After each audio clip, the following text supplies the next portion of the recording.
नमस्कार दोस्तों, कैसे हो आप लोग। स्वागत है आपका। आज हम लोग फेज 2 के लिए 40 डेज प्लान डिस्कस करने वाले हैं कि अगले 40 दिनों में हमारा प्लान क्या रहेगा। तो अगर आपने फेज 2 कभी पढ़ा नहीं है, कभी भी पढ़ा नहीं है, अभी आप स्टार्ट कर रहे हो, इकोनॉमिक्स, फाइनेंस नहीं जानते आप, इसके बावजूद इस 40 दिनों में आप फेज 2 क्लियर करने का चांसेस ले सकते हैं। आप आराम से क्लियर कर सकते हैं इन 40 दिनों में। अब बहुत लोग ऐसा बोलेंगे कि सर ये बहुत बड़ा मुश्किल बात आप बोल रहे हो, ये बड़ा क्लेम है कि 40 दिनों में फेज 2 क्लियर नहीं हो सकता है। लेकिन दोस्त, क्लियर हो सकता है, क्लियर हो सकता है। लेकिन अगर आप एक पर्टिकुलर प्रोसेस को फॉलो करते हो और फॉलो करते हो, ऐसा नहीं कि प्रोसेस को स्टार्ट कर दिया लेकिन कंप्लीट नहीं किया, नहीं, प्रोसेस को पूरा फॉलो करोगे तो ये 40 दिनों के अंदर आपको रिजल्ट दिख जाएगा।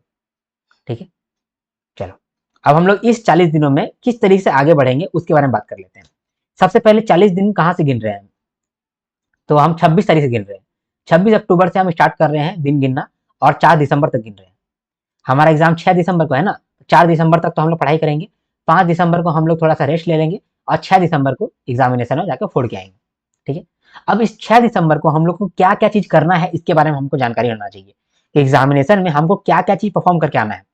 अब कैसे परफॉर्म करके आना है, जैसे परफॉर्म करने के लिए आना है वैसे ही तो हम लोग अपना प्रैक्टिस करेंगे। तो ये जो समय है ना, 26 तारीख से लेकर के 4 तारीख तक, इसमें इंटेंस आपका काम होगा। ठीक है, आपके माइंड में भी काम मैं कराऊंगा आपको, और दूसरा आपका स्किल पे भी काम होगा। फ्रॉम जीरो टू हीरो, ये आपका समय होने वाला है। ये 40 दिन आपको बदल देगा, है ना। तो किस तरह से आगे बढ़ेंगे बात करते हैं। सबसे पहले ये समझ लो कि प्रोसेस बिल्ड्स रिजल्ट। अगर आप एक पर्टिकुलर प्रोसेस को फॉलो कर रहे हो तो वो आपको रिजल्ट देगा, इतना आप बिलीव कर लेना। ठीक है, और कोई भी चीज बड़ा नहीं होता, ये छोटा सा हर्डल है। जैसे फेज 1 हमारा हर्डल था, वैसे ही हमारा फेज 2 हर्डल है। और फिर इंटरव्यू भी छोटा सा ही हर्डल है, कोई बड़ा चीज नहीं है। ठीक है, यहाँ पर एलियन आपसे क्वेश्चन नहीं पूछ रहा है और ना ही आपको एलियन से इंटरव्यू देना है, ईजी है। ठीक है, अपने दिमाग में कभी भी ये चीज मत बैठा लेना कि बहुत बड़ा चीज है, क्योंकि बाकी लोग बैठा रहे हैं। अगर बाकी लोग बैठा रहे हैं तो ये आपके लिए एज होना चाहिए। आप इसको बहुत बड़ा मत लो, ये छोटा सा चीज है। और अगर आपको भरोसा नहीं हो रहा है तो मेरे साथ सिर्फ 15 दिन रहो, सिर्फ 15 दिन, और इसके बाद देखो आप, उसके बाद फील होगा आपको कि डिस्क्रिप्टिव में हम इतना डर रहे थे तो कुछ है ही नहीं यार। ठीक है, हमको लगा था इतना क्वेश्चन पूछता है, इतना तरीके से क्वेश्चन पूछता है, आपको लगेगा कि यार उतना भी नहीं डिफिकल्ट है।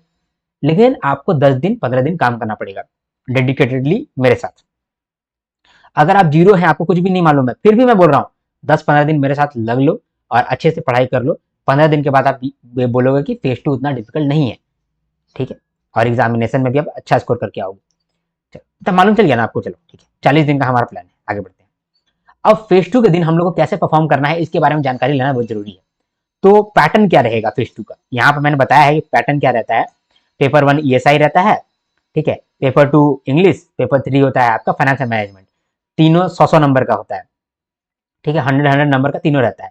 तो टोटल कितना हो गया, टोटल 300 नंबर का हो गया। तो 300 नंबर का आपका फेज 2 होने वाला है। ईएसआई का 100 नंबर, और इंग्लिश का 100 नंबर, और फाइनेंस और मैनेजमेंट दोनों मिलाकर के 100 नंबर।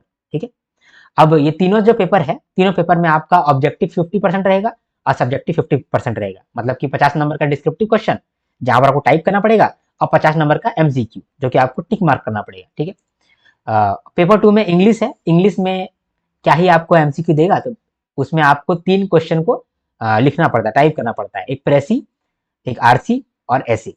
ठीक है, तो 100 नंबर का इंग्लिश हो जाता है। इसके बाद फिर फाइनेंस एंड मैनेजमेंट आता है, उसमें भी 50% मार्क्स, 50% क्वेश्चन आपका रहता है फॉर ऑब्जेक्टिव और 50% डिस्क्रिप्टिव। ठीक है, और यहाँ टाइम लिमिट भी यहाँ पर दिया हुआ है कि ऑब्जेक्टिव 50 नंबर का रहता है, 30 मिनट दिया जाता है। और अगर आपका मान लो ये है डिस्क्रिप्टिव है तो 90 मिनट दिया जाता है। ठीक है, तो थोड़ा बहुत यहाँ पर आइडिया हो गया आपको। अभी हम लोग यहाँ समझेंगे, यहाँ पर बढ़िया से समझेंगे। ठीक है, यही समझते हैं। तो देखो आपका एग्जामिनेशन होगा तो वो मोस्ट प्रोबेबली 9 बजे से लेकर के 11 बजे के बीच में एक शिफ्ट होगा। ठीक है, मतलब कि एक सेशन होगा और दूसरा सेशन उसी दिन होगा 1-1:30 बजे से लेकर के 5 बजे तक। ठीक है, तो ये 2 सेशन में आपका एग्जामिनेशन होगा। ठीक है, तो ये 2 सेशन में आपका एग्जामिनेशन होगा। पहला सेशन जो है मॉर्निंग सेशन, ठीक है, 9 बजे से लेकर के 11 बजे, उसमें आपसे फाइनेंस एंड मैनेजमेंट का क्वेश्चन पूछा जाएगा। ठीक है, फिर आपको एक लंच ब्रेक दिया जाएगा और फिर पूछा जाएगा इंग्लिश और ईएसआई दोनों मिला करके। तो 2 शिफ्ट में, मतलब कि 2 बार आप बैठे हुए और एग्जामिनेशन आपका हो जाएगा, एक ही दिन में हो जाएगा, डन।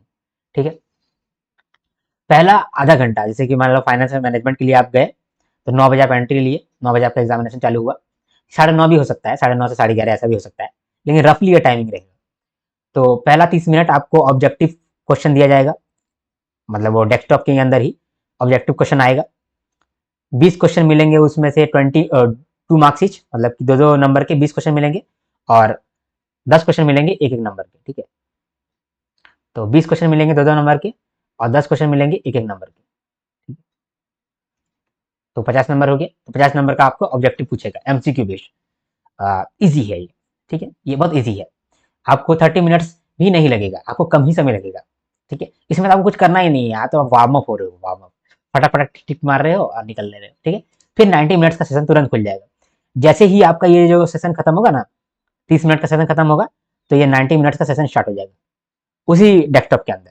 30 मिनट में आप टिक टिक मार करके कर दिए, फिर दूसरा सेक्शन चालू होगा 90 मिनट का। इसमें आपको आंसर टाइप करना पड़ेगा। तो यहाँ पर आपको ना 6 क्वेश्चन दिया जाता है, टोटल 6 क्वेश्चन दिया जाएगा। इसमें से 3 क्वेश्चन रहेंगे 15 नंबर के, ठीक है। 3 क्वेश्चन रहेंगे 15 नंबर के, और 3 क्वेश्चन ही रहेंगे यहाँ पर 10 नंबर के, ठीक है। 3 क्वेश्चन रहेंगे 10 नंबर के। तो यहाँ पर बोला जाएगा कि यहाँ 3 में से कोई 2 क्वेश्चन सॉल्व कर दो, और यहाँ पर 3 में से कोई 2 क्वेश्चन अटेम्प्ट कर लो, ठीक है। तो टोटल आपको 6 क्वेश्चन दिया गया है, और आपको बोल रहा है कि 4 क्वेश्चन आप सॉल्व कर दो, ठीक है।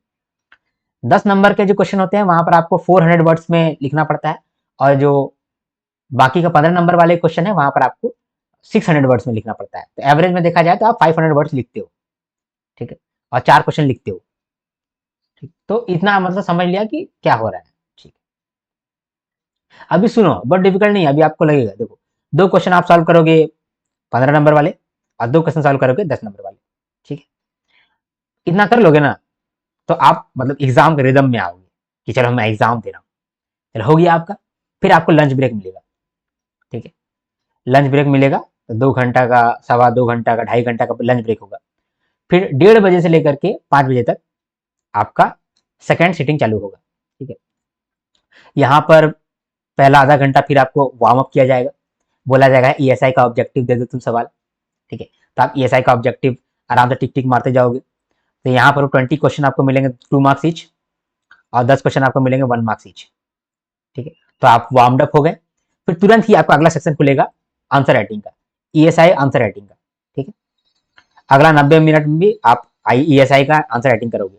यहाँ पर भी सेम चीज, आपको 6 क्वेश्चन मिलने वाला है। 6 क्वेश्चन में आपको 4 क्वेश्चन सॉल्व करना है, 2 सॉल्व करना है 15 नंबर वाले, और 2 सॉल्व करना है आपको 10 नंबर वाले, ठीक है। टाइप करना रहेगा, ठीक है। थोड़ा यहाँ पे मुश्किल क्या आता है कि जब आप टाइप कर रहे होते हो, तो अगल बगल में सब कोई टाइप कर रहा होता है, ठीक है। तो वो आप आवाज सुनते रहते हो, तो यहाँ पर आप आवाज सुन रहे होंगे, तो आपका माइंड कचर कचर हो गया होगा। फिर लंच ब्रेक में थोड़ा ठीक हुआ होगा, फिर यहाँ पर सबको टाइप कर रहा होगा, तो वो आपको लग रहा होगा कितना टाइप करना है रे साला, ऐसा लग सकता है, ठीक। तो ये हो गया आपका। फिर लास्ट में आरबीआई बोलता है कि ठीक है थक चुके हो गए, खाली इंग्लिश का लिख दो। फिर आपको इंग्लिश में ऐसे लिखना पड़ेगा, प्रेसी लिखना पड़ेगा, और आरसी लिखना पड़ेगा, ठीक है। ये आप लिखोगे और आपका एग्जामिनेशन डन हो जाएगा, ठीक है। चलो, अब यहाँ पर देखो, अ, बहुत लिखना है, लोगों को तो बहुत लिखना है यहाँ पर, लेकिन यहाँ पर सबके लिए स्थिति खराब है, ठीक है। किसी के लिए स्थिति अलग नहीं है। आपको भी इतना ही टाइम देना पड़ रहा है लिखने के लिए, और बाकी लोग को भी इतना टाइम देना पड़ रहा है लिखने के लिए। तो डिफिकल्ट नहीं कह सकते हैं इसको, इसको बोलेंगे ईजी है, ठीक है। अपने दिमाग में ये मत बैठा लेना कि ये डिफिकल्ट है, क्योंकि डिफिकल्ट नहीं है। ये पहला 30 मिनट तो आप वार्म अप करोगे, अब बाकी का फिर 90 मिनट और 90 मिनट, यहाँ पर आपको हो सकता है 3 घंटा तक लगातार लिखना पड़ जाए, लेकिन आप अकेले नहीं लिख रहे हो, बाकी सबको लिख रहा है, सबका एफिशिएंसी डाउन होगा, सबका मोटिवेशन डाउन होगा, ठीक है। याद रख लेना कि जो लंच ब्रेक होगा यहाँ पर केला खा लेना, ठीक है। केला खाओगे ना तो आपका मतलब थोड़ा सा एनर्जी बढ़ता है। ओआरएस का बोतल होता है, ओआरएसएल, तो ओआरएसएल पी लेना, यहाँ पर आप ओआरएसएल पी लेना, और दूसरा केला खा लेना, मतलब देख लेना या तो ओआरएसएल पी लेना या तो केला खा लेना, दोनों नहीं करना, दोनों में से कोई एक कर लेना, ठीक है। तो ये करोगे ना तो आपको मतलब एनर्जी आ जाएगा, और आप आराम से लिख पाओगे, और इंग्लिश आते आते आपको नींद नहीं आएगा, आप लिख पाओगे, ठीक है। देखो ये है हमारा प्रोसेस, तो थोड़ा सा हेक्टिक है, क्योंकि यार बहुत देर तक लिख ही रहे हैं, पूरा दिन भर एग्जाम में देते रहेंगे क्या। हाँ, तो दिन भर आप एग्जाम दे रहे हैं, बताओ, 9 बजे से लेकर के 5 बजे तक। लेकिन ये बहुत बड़ा चीज नहीं है। आप लोग ऑफिस में काम कर रहे हैं तो इससे ज्यादा काम कर ले रहे हैं आप ऑफिस में, बताओ नहीं कर रहे हो। हाँ, इससे ज़्यादा आप काम कर ले रहे हो। पढ़ाई करते हो तो इतना क्लास कर लेते हो कि उसमें भी थक जाते हो। तो ये सब तो एक छोटा-मोटा चीज़ है, बहुत बड़ा चीज़ है नहीं। इसको हम लोग हर संडे को सिमुलेट करना चाहते हैं। हम लोग अपने पेड कोर्स के अंदर, यानी स्मार्ट कोर्स वाले बच्चों के साथ और मेंटरशिप वाले बच्चों के साथ, ये चीज़ मैं स्टिमुलेट करना चाहता हूँ आप लोगों के साथ, ठीक है?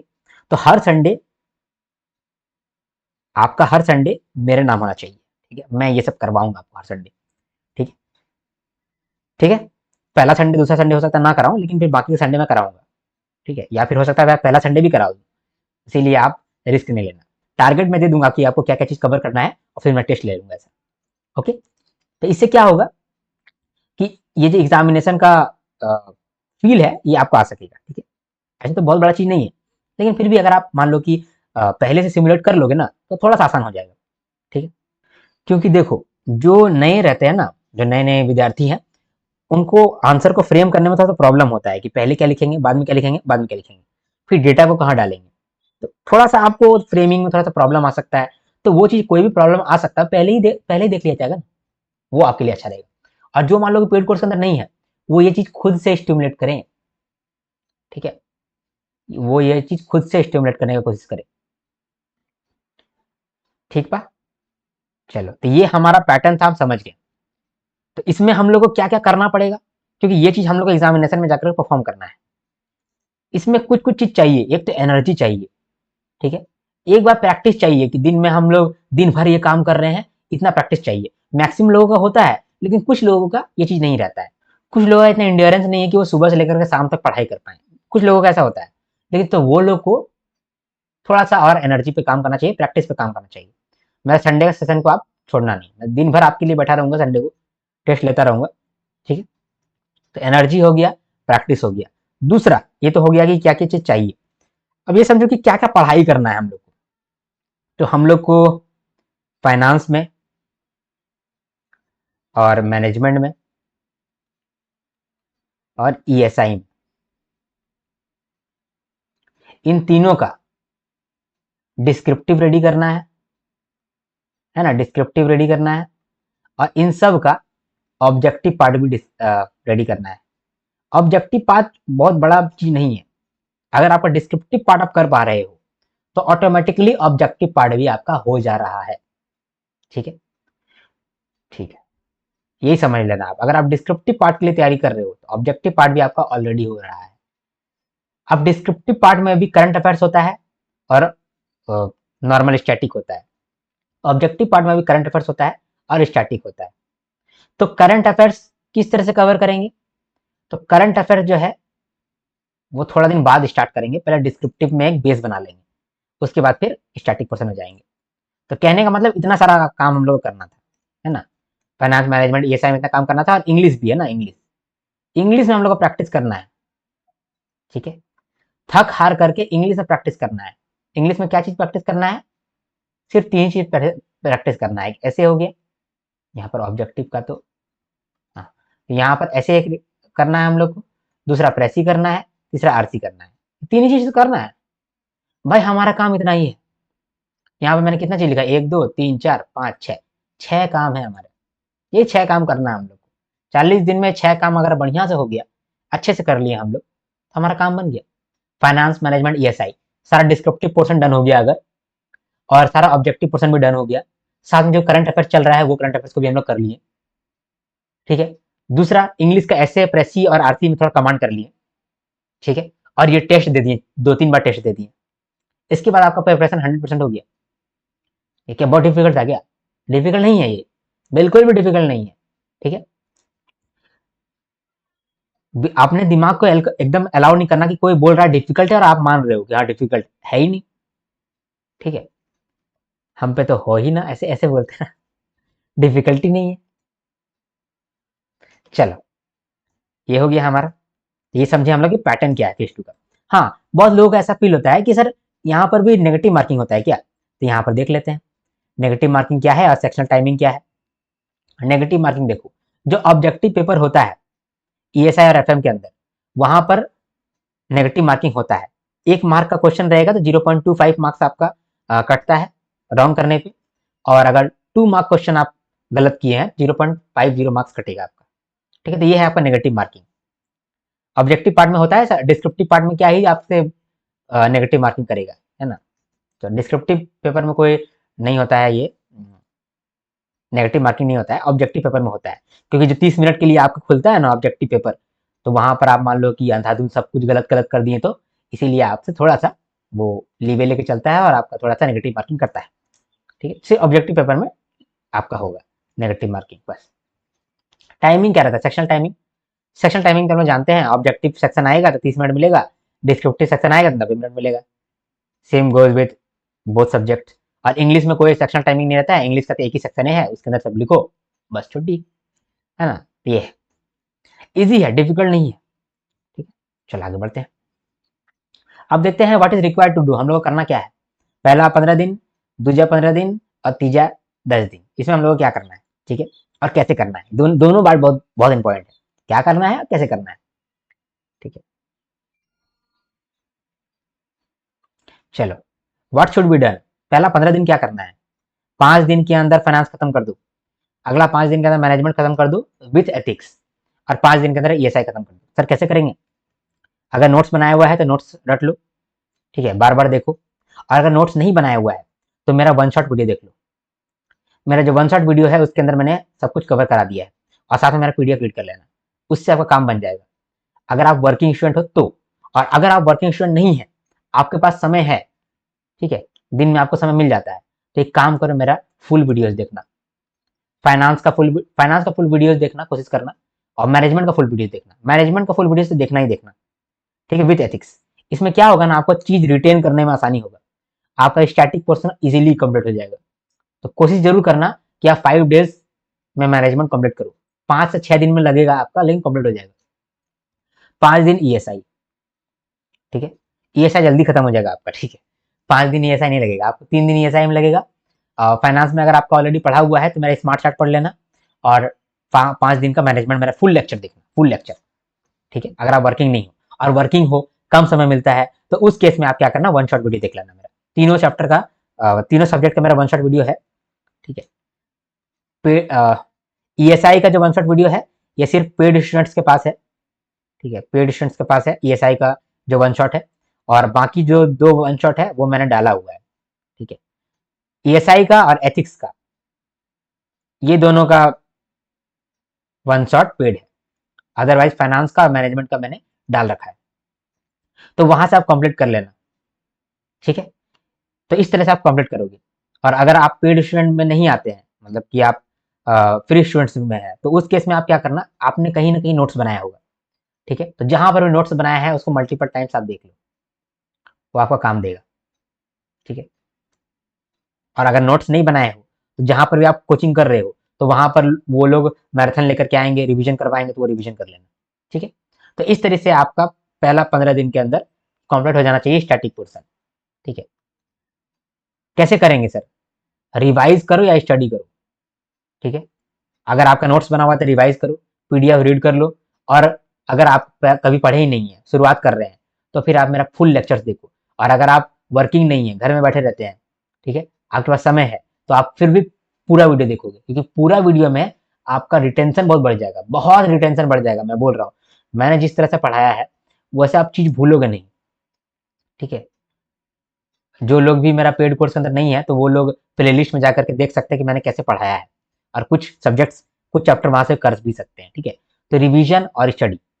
दूसरा काम क्या है, एक्सपेक्टेड क्वेश्चन का लिस्ट निकालो स्टैटिक पोर्शन का, और हर एक चैप्टर का 2 क्वेश्चन खुद से सॉल्व करो, ठीक है।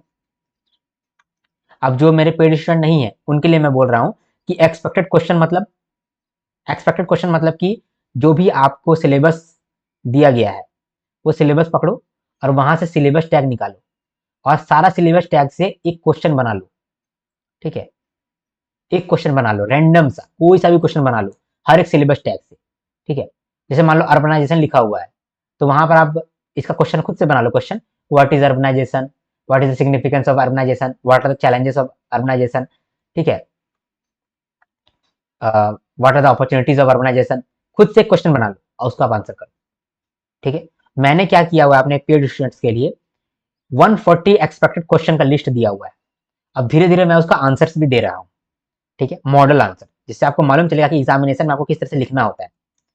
ठीक है, मैं कोशिश करूंगा कि मैं डिस्क्रिप्टिव का भी एक कोर्स लेकर के आऊं, ठीक है, या फेज 2 का कोर्स कुछ लेकर के आऊं, लेकिन कोशिश करूंगा, वो डिफिकल्ट है मेरे लिए। ठीक है, तो एक्सपेक्टेड क्वेश्चन आपको खुद से बनाने होंगे और हर एक चैप्टर का 2 क्वेश्चन आपको सॉल्व करना पड़ेगा। इससे आपको एक आइडिया मिल जाएगा कि हम लोग को हर एक चैप्टर का किस तरह से आंसर राइटिंग करना है। ठीक है, फॉर एग्जाम्पल मोटिवेशन से आपका 5 क्वेश्चन बनता है। ठीक है, मोटिवेशन से आपका 5 क्वेश्चन बनता है, तो 2 क्वेश्चन आप सॉल्व करके देख लो। 2 क्वेश्चन का आप एक तरह से टेम्पलेट बना लो कि मैं किस तरह से सॉल्व करूंगा, और बाकी जो 3 क्वेश्चन बचे हैं जिसका आपने प्रैक्टिस नहीं किया, वो 3 क्वेश्चन का आप नोट्स बना लो, क्रिस्प नोट्स, चीट शीट बोलता हूं मैं इसको, चीट शीट बना लो, चीट शीट, कि मैं क्या क्या लिखूंगा अगर एग्जामिनेशन में ये क्वेश्चन आता है तो मैं क्या क्या लिखूंगा। ठीक है, आई होप समझ पा रहे हो आप। Cheat sheet for other question, अगले क्वेश्चन के लिए आप चीट शीट बना लो। ठीक, अंडरस्टैंड द कोर, कोशिश करना जो भी आप क्वेश्चन बनाए हो, एक्सपेक्टेड क्वेश्चन बनाए हो, उसका जब आंसर कर रहे हो तो आप कोर कॉन्सेप्ट को समझ रहे हो और कोर कॉन्सेप्ट को समझा रहे हो। ठीक है, एग्जाम्पल्स वगैरह ऐड करोगे तो वो जो लिमिट है ना, उस लिमिट तक पहुंच जाओगे। 600 वर्ड्स का लिमिट होता है, 400 वर्ड्स का लिमिट होता है, तो वो लिमिट तक आप पहुंच जाओगे अगर आप बहुत सारे एग्जाम्पल्स वहां पर ऐड करते हो। ठीक है, अब एग्जाम्पल ये नहीं हो सकता कि पर्टिकुलर आप इन्फोसिस का एग्जाम्पल दे रहे हो, या फिर मान लो कि कोई बड़ा बड़ा इंस्टीट्यूशन का एग्जाम्पल दे रहे हो, जरूरी नहीं है। आप चीजों को समझाने के लिए भी एक पर्टिकुलर एग्जाम्पल ले सकते हैं। ठीक है, लेकिन आपको कोर भी रखना पड़ेगा। ठीक है, और इस तरीके से आप चीजों को देखोगे और कंप्लीट करोगे। ठीक है, तो यहाँ पर इस तरीके से चलेगा, आपका स्टैटिक पोर्शन कंप्लीट होगा। तो पहला 15 दिन के अंदर आपका स्टैटिक पोर्शन डन हो जाएगा। अगला 15 दिन के अंदर आपको अब करंट अफेयर्स की ओर मूव करना है। यहाँ पर आपको स्कीम्स और रिपोर्ट करना पड़ेगा, क्योंकि ईएसआई में बहुत सारे स्कीम्स आपसे क्वेश्चन पूछे जाएंगे। कौन से स्कीम्स पूछे जाएंगे या कौन से रिपोर्ट पूछे जाएंगे, इसके लिए कोई दूसरा वीडियो में मैं बताऊंगा। ठीक है, इसके बाद सर्कुलर्स और न्यूज़पेपर अरीना। चूंकि फेज 1 में सर्कुलर्स और न्यूज़पेपर अरीना से क्वेश्चन ज्यादा नहीं बना है, तो ये मत सोच लेना कि नहीं बनेगा, वहां से क्वेश्चन पूछेगा ही। ऐसा नहीं हो सकता है कि बिना सर्कुलर्स, बिना फाइनेंस करंट अफेयर्स आपको आरबीआई में ले लिया जाए, बिना स्कीम्स का नॉलेज का आपको आरबीआई में ले लिया जाए। ऐसा गलती कोई ऑर्गेनाइजेशन नहीं कर सकता है, तो वो आपसे पूछेगा। पीआईबी नोट्स, जब मैं लास्ट 6 ईयर्स का प्रीवियस क्वेश्चन का एनालाइज कर रहा था, तो वहां मुझे मालूम चला कि पीआईबी नोट्स जो होते हैं, वहां से भी क्वेश्चन बन जाता है 10 से 15 नंबर का, तो उसको भी आप हल्के में नहीं ले सकते हो। एफएक्यू, अक्सर एफएक्यू से क्वेश्चन बन जाता है। मैंने बहुत सारे एफएक्यू कराए हैं, बहुत सारा एफएक्यू बचा हुआ है मेरी तरफ से, तो वो भी मैं कराऊंगा। एफएक्यू को आपको रीड करना होता है, आपका काम बन जाता है। जब ये सब आप काम कर रहे होगे, तो साथ में आप स्टैटिक पोर्शन को भी रिविजन कर रहे होगे। ठीक है, ठीक है, देखो एग्जामिनेशन में जब भी आपको स्टैटिक क्वेश्चन बनेगा ना, तब आंसर आप तभी कर पाओगे जब आपने 2-3 बार रिवीजन किया हुआ है, या फिर आपके दिमाग में बेटर रिटेन किया हुआ है। तो बेटर रिटेन करने के लिए या तो आप वन शॉट वीडियो को 2 बार देख लो, या फिर मेरा फुल वीडियोस को देख लो। मेरा फुल वीडियोस भी बहुत बड़ा नहीं है, आपको मैनेजमेंट का 38 घंटा के अंदर कंप्लीट कर दिया है मैंने, 38 घंटा के अंदर। ठीक है, ईएसआई भी मैंने वैसे ही किया है, ईएसआई भी आपको 30 घंटा के अंदर कंप्लीट हो जाएगा। ठीक है, फाइनेंस में थोड़ा सा टाइम लगाया है, तो अगर इतना कर लेते हो तो मोर देन इनफ हो जाता है। ठीक है, वो आपके दिमाग में ऑटोमेटिकली रिटेन हो जाएगा। एग्जामिनेशन में आपको याद आ जाएगा क्या लिखना है, कैसे लिखना है, सब कुछ क्लियर हो जाएगा। मजाक नहीं कर रहा हूँ मैं। ठीक है, तो ये आप फॉलो कर लेना। तो अगले 15 दिन में हो सकता है कि आप स्टैटिक भूल जाओ, तो स्टैटिक को रिविजन करते चलना, एफएक्यू को सॉल्व करते चलना, मतलब एफएक्यू को करते चलना, PIB note, circular and newspaper arena और स्कीम्स एंड रिपोर्ट्स, इसको ऊपर पर देखते चलना। जो आपका ऑलरेडी फेज 1 में कराया जा चुका है, वहीं से क्वेश्चन बनने का ज्यादा चांसेस है। ठीक है, तो इतना याद रखना कि वो सब भी आपका पढ़ा हुआ है। ठीक है, वो भूल नहीं गए हो आप, इतना नहीं, थोड़ा सा रिवीजन कर लेना बीच बीच में। कैसे करोगे आप ये स्कीम्स रिपोर्ट्स को, सर्कुलर न्यूज़पेपर अरीना को, पीआईबी नोट्स को? मेरे पे भरोसा रखो। ठीक है, मेरे वीडियोस पे भरोसा रखो, और मेरा एक्सपेक्टेड करंट अफेयर्स का क्वेश्चन आएगा, उस क्वेश्चन को आप सॉल्व करना। अभी ये एक्सपेक्टेड करंट अफेयर्स का क्वेश्चन हो सकता है पेड हो, या फिर हो सकता है कि मैं फ्री में भी लेकर के आऊँ, कुछ भी हो सकता है। ठीक है, तो उन एक्सपेक्टेड करंट अफेयर्स का क्वेश्चन को आप कंप्लीट कर लेना। ठीक है, तो वो आपका डन हो जाएगा। तो सेकंड 15 डेज भी आपका डन हो गया। ठीक है, तो हमारे पास करंट अफेयर्स का भी पूरा बेस हो गया रेडी, और स्टैटिक पोर्शन का भी बेस पूरा रेडी हो गया। अब थर्ड 10 डेज है, बाकी का 10 दिन, इसमें आप कंप्लीट रिवीजन करोगे, दोनों मिला जुला करके। यहाँ पर मैं आपको बहुत सारा डेटा दूंगा जो कि आप एग्जाम पर्पस में इस्तेमाल कर सकते हैं। एग्जाम में जब भी आप कोई आंसर लिखोगे तो बहुत डेटा का जरूरत पड़ेगा। ठीक है, डेटा वैलिडेट करोगे ना, क्वेश्चन को, तब आपका क्वेश्चन में दम आता है। जैसे कि according to Niti Aayog report, according to international labour organisation report, ठीक है, according to RBI annual report, ठीक है। उसके बाद फिर यही बहुत सारा रिपोर्ट को आप कोट करोगे, बहुत सारा इंडेक्स को आप कोट करोगे अपने आंसर को सपोर्ट करने के लिए। तो वो जो डेटा होता है ना, वो मैं लास्ट में दूंगा आपको, लास्ट 10 डेज में, ठीक है। तो आप लोग हड़बड़ाना नहीं, अब मुझे परेशान नहीं करना कि सर आप जल्दी दो जल्दी दो, दूंगा मैं, सब दूंगा, टाइम समय लगाना, ठीक है, थोड़ा सा पेशेंस। वो डेटा को भी मैं दूंगा, ताकि लास्ट टाइम वो डेटा आपको मिले ना, फटाफट फटाफट डेटा को क्रैम कर पाओ, अपने आंसर में इंक्लूड कर पाओ, ठीक है। Answer question for potential current affairs question, ठीक है। यहाँ पर मैं जो आपको एक्सपेक्टेड करंट अफेयर्स का क्वेश्चन देने वाला हूँ, इसका आप यहाँ पर आंसर करोगे यूजिंग दिस डेटा, ठीक है। तो ये डेटा है, उसका इस्तेमाल करके आप यहाँ पर क्वेश्चन सॉल्व करोगे, आंसर दोगे, ठीक है। इसके बाद जो प्रैक्टिस हम लोग कराएंगे, हर संडे को हमारा प्रैक्टिस होगा, ठीक है। तो वो प्रैक्टिस तो होगा ही। कैसे प्रैक्टिस लेंगे हम लोग, अगर अगला स्लाइड में बताया है तो वहीं बताएंगे, देखते हैं अगला स्लाइड में बताया है क्या, नहीं बताया, ठीक है। तो टेस्ट कैसे लेंगे बताता हूँ मैं आपको। हर संडे को गूगल मीट होगा, ठीक है। गूगल मीट में आपके पास एक खराब या फिर सस्ता कीबोर्ड होना चाहिए, ठीक है। और आपके पास लैपटॉप होना चाहिए। लैपटॉप का आप कैमरा ऑन करोगे गूगल मीट में, आपका ऑडियो भी ऑन रहेगा, ठीक है। और उसके बाद फिर मैं आपको एक पीडीएफ दूंगा, उस पीडीएफ को आपको देखना है और साथ में नोटपैड में आपको टाइप करना है, ठीक है, विद इन टाइम लिमिट। जैसे टाइम लिमिट आपका बीत जाएगा, फिर आप क्वेश्चन मुझे भेज दोगे, ठीक है। जब आप क्वेश्चन भेजोगे तो आप उसमें ही सेल्फ इवेल्युएट करके भेजोगे, ठीक है, कि आपके हिसाब से क्वेश्चन कितना आप सॉल्व कर पा रहे हो। फिर मेरा टीम इसको इवेल्युएट करेगा, ठीक है। फिर मेरा टीम इसको इवेल्युएट करेगा, आप जो क्वेश्चन भेजोगे, आंसर भेजोगे, और लास्ट में मैं फिर फाइनल इवेल्युएशन करूंगा, ठीक है, और मार्क्स दूंगा आपको, ठीक है। ये काम हमारा हर संडे को होगा, संडे को होगा और मंडे को आपको रिजल्ट दिखेगा। ये काम करना कंपलसरी होगा, ठीक है। तो इस तरह से हम लोग प्रैक्टिस करेंगे। और सैटरडे को हो सकता है कि मैं थोड़ा आप लोग का मेंटरशिप ले लूँ, तो हर 15 दिन में लूंगा, सैटरडे को नहीं लूंगा, हर 15 दिन में लूंगा, क्योंकि मेरा समय चल जाता है वहाँ पर, ठीक है। कैसे करेंगे, एक्टिव रिवीजन करना है, एक्टिव टेस्ट करना है, ठीक है। टेस्ट 2 बार दोगे ना, अपने आप बुरा लगेगा, ठीक कर लोगे, ठीक है। अब मैं क्या क्या दे दूंगा आपको, तभी से बोल ही रहा हूँ क्या क्या दूंगा, अभी क्या बोलूंगा मैं आपको। वन शॉट वीडियोस मेरा यूट्यूब के अंदर है, फाइनेंस का, मैनेजमेंट का, और पेड कोर्स के अंदर आपको एथिक्स का और ईएसआई का, उनका भी वन शॉट वीडियोस मिल जाएगा, ठीक है। तो वन शॉट वीडियोस अगर सिर्फ देखोगे तो 14 घंटा का रहता है, 14 घंटा के अंदर तीनों सब्जेक्ट आपका डन।